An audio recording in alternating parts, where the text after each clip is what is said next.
মৰমৰ ছাত্ৰ ছাত্ৰীসকল, তোমালোকক এটা মই আজি কোশ্চিন কৰিব বিচাৰিছোঁ, ঠিক আছে? তোমালোকে যিহেতু সদায় ইউনিফৰ্ম পিন্ধি স্কুললৈ আহা, হয়নে নহয়? আহা নাই কোৱা? আহা, ঠিক আছে? তেতিয়া ইউনিফৰ্মটো আমি সকলোৱে পিন্ধি আহোঁ, ঠিক আছে? কিন্তু ইউনিফৰ্ম হৈছে এটা কি শব্দ? কি শব্দ হা? ইউনিফৰ্মটো কি শব্দ? এটা ইংৰাজী শব্দ। কি শব্দ হয়? ইংৰাজী শব্দ, হয়নে নহয়?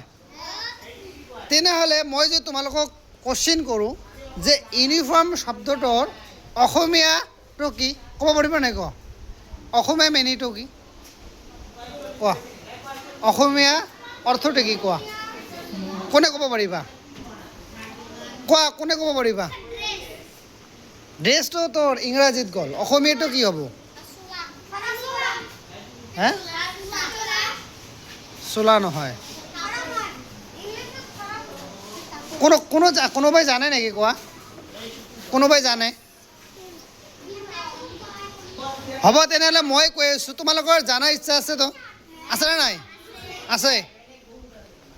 আমাৰ ছাত্ৰ ছাত্ৰীসকলৰ খুব কি আছে, জানিবলৈ খুব কি আছে, আগ্ৰহ আছে, নে নহয়? এতিয়া আমি ইউনিফৰ্মৰ আমি যিটো অসমীয়া মিনিংটো হ'ল কি, যে আমি যিটো ঐক্য সাজ বুলি কয়, কি কয়? ঐক্য সাজ বা আমি সমসাজ বা গণবেশ বুলি কওঁ, ঠিক আছে? তাহলে আমি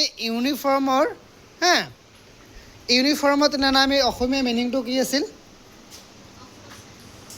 ঐক্য সাজ। কি? ঐক্য সাজ। অ'কে, ঠিক আছে, হ'ব।